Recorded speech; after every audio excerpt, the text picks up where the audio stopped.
We're going to get some reaction from the lads in the studio, but first some reaction from the Liverpool dressing room. We can speak to the captain now. Virgil van Dijk is with Peter McDowell. Well, Virgil, any time you don't win here at Anfield, it's an unusual feeling and probably one that you come off the pitch a bit disappointed with. Yeah, definitely. I think we didn't create enough chances to deserve a win today. I think obviously Leeds defended well, but I think we should have done better. I think we were not great in our last part of our game, and then obviously it's key to make sure that we don't concede. And I think obviously we did that well, but we want to do much better in the last part of our game. What we can do as well, but it was one of those nights, and we can't dwell on it too long. Obviously, the intentions are clear. We want to do it, but unfortunately, it didn't happen, and now we have to focus on a trip to London, what will be very, very difficult as well. What did you make of the incident in the first half there with Hugo? Sometimes those go for you, those go against you, but it feels sometimes at the moment there's no incentive for players to stay on the feet. Yeah, I think Hugo maybe a bit too honest in that sense, but from my position, I thought it was a clear foul, and in the end, it was also a throw in the water to the opponent as well. So it was a very strange 5 seconds of what it was. But listen, at the end of the day, we all have to deal with that. They have to deal with it, we have to deal with it, and we have to keep going, and that's part of the game. What did you try and change at half time? It was always going to be gritty, wasn't it? Sitting in the deep block like they do with five at the back, they'll try and kill the clock and everything else. But was there something you were intent on trying to change in the second half? No, I think you have to sort of stay patient, even if you want to go at them in possession as quickly as possible, go in their last line as quickly as possible. But the spaces are not always there. You have to create these spaces in order to. You have to play side to side. You have to keep them on one side and switch to the other side. You have to do all these things that we know we can do and we've showed. But unfortunately tonight our last part of our game wasn't good enough. And yeah, that's it. It's unrelenting, the schedule. The positive is that you don't surrender many chances. I know they score and it's ruled offside late on, but we didn't concede many big chances at all today. No, and I think that's the basis, of course, of trying to get a result. But yeah, listen, I think we all fought very hard in order to not concede, and I'm glad that happened. But obviously, we all want to have a complete performance, and that also goes with having our last part of our game much better. And yeah, well, like you said, on to the next. We play Sunday again. Yeah, just finally unrelenting, isn't it? The schedule that you're in now, 2 games in 3 days, just recover and go again. You travel Saturday. Yeah, exactly. But obviously, that's the responsibility that we have as Liverpool players in our position. Then, so you have to look after yourself, sleep well, eat well, rest up, and do the right treatments and recovery regime in order to be ready. And then we go again. And that's part of life. Yeah, it's fair to say the frustration is written all over the face of Virgil van Dijk and his body language there, and frustration that we share here in the studio. Tomo, Liverpool just never really got going today, and they'll feel disappointed tonight. Just watching, listening to Virgil was everything that we all feel. Yeah. It just wasn't happening, it wasn't clicking.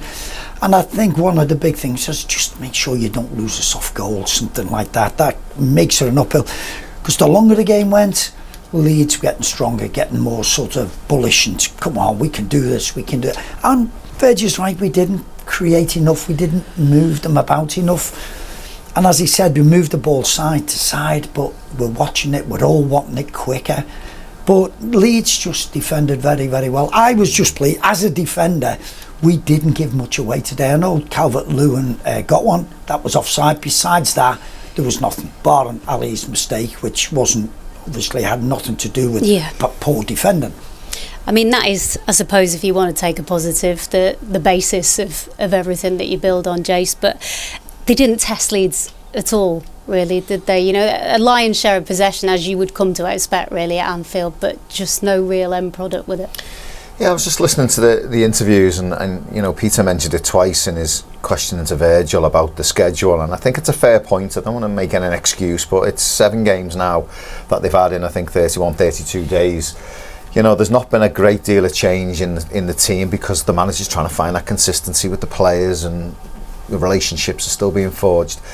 But I did think it played a part today. It just looked flat. It just looked devoid of energy, and sometimes the mind doesn't work as quick as it should do, and it's tired, and the games are just coming, aren't they, and the pressure on Liverpool, and they're still finding things, and work in progress, as we keep saying. So I just thought it all played out that way for Liverpool. But on the flip side, I thought Leeds defended really well. I think sometimes you do have to give an opposition credit. They've come here for a point. They're in a much better place than what Wolves were, although they served up the same system, the same tactics. Load, block, play deep, 5 at the back, pack the midfield, look for a runner when they could get out.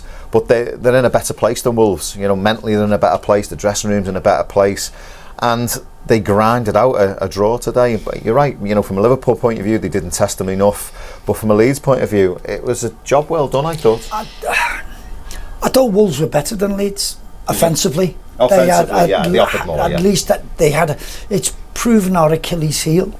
Teams playing 5 at the back.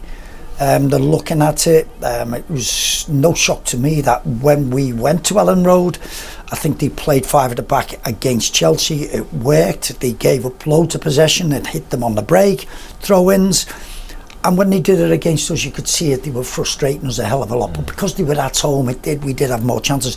But today, they were quite happy to sit back there and just soak it all up. And I'm looking at it at times, and there's just 20 metres from the edge of the box to that first attacker who was defending. You can say you're a good coach all you want. It's a lot easier to coach 5 at the back and everybody defending that 20-yard sort of corridor there than it is to try and break down the team. So in fairness, yes, Leeds, I'm not trying to decry or take anything away from them. They did defend well. We just didn't do enough. I think from an offensive point of view, from Liverpool, I think when you play 5 at the back and it's packed in midfield, you've got to be everything's got to be quick. You can't let them settle. You're looking for that one moment where someone just switches off. And that could come through quickness, it could come through tiredness towards the back end of the game. You're starting to wear them down. They just switch off. It's quick throws, quick free kicks. But we just didn't look like we had the energy to do that, to be quick, to be creative, to find an answer.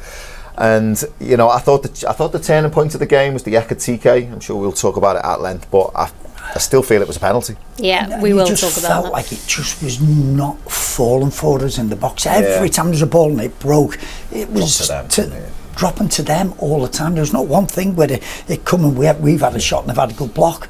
And you just time and time, you earn that right, and that's what Leeds will say. Yeah, but it just wasn't enough for us. Leeds' first clean sheet in 15 matches. Last time they kept one was against Newcastle back in August, would you believe? We have the match stats for you. Let's just take a quick look at these before, as Jason says, we'll get into that potential penalty shout that didn't prove to be a penalty in the end. I mean, as you would expect there, Liverpool, the lion's share of possession, as you say, at 1.96 XG, which might be slightly higher than Tomo, your face. Well, only 4 shots on target out of those 19s. That is the disappointing thing. And I think it might have been that very early on in the second half. So I think Steve Hunter alluded to it. We didn't really test the goalkeeper enough at all, particularly in the second half when you think we crank up the pressure going towards the Kop, and it certainly didn't. When I see 19 shots, I see that as a sign of frustration and good defending. When you have 19 shots and only 4 at the target, sometimes you get frustrated. You start shooting from all angles, don't you? And you're missing the target. Much possession. I would expect at least 25 plus shots. Yeah. In that, and a couple more on target, but. Yeah. It is. We should be better than that. Didn't make the keeper work enough. In terms of the tempo, I mean, pace and intensity has been such a hallmark of this team in recent seasons, and so maybe it was a little bit slower at times. Is that down to what Jace was talking about? Maybe the schedule. It is a busy time of year. There's lots of minutes in the legs at the moment. It is, and it's. The game, we're playing Leeds United, we're at home, the fans come, and Steve was saying about the players need to give the fans a spark, but the fans need to give the players a spark. It goes hand in hand, and I've always felt that, and it just was too flat. It was a New Year's Day sort of there. We've played a lot of games. I know what you're saying. And everybody's just like that. Everybody's come and everybody's flat. There's no sort of G up from anybody, and it just felt like the game drifted. It is the first. It's a strange day, New Please Year's do. Day. Unless you, like Tomo said, unless you give the fans something to shout about, They probably they're need not a bit really more, willing. yeah. It's like there's a few sore heads in that crowd today.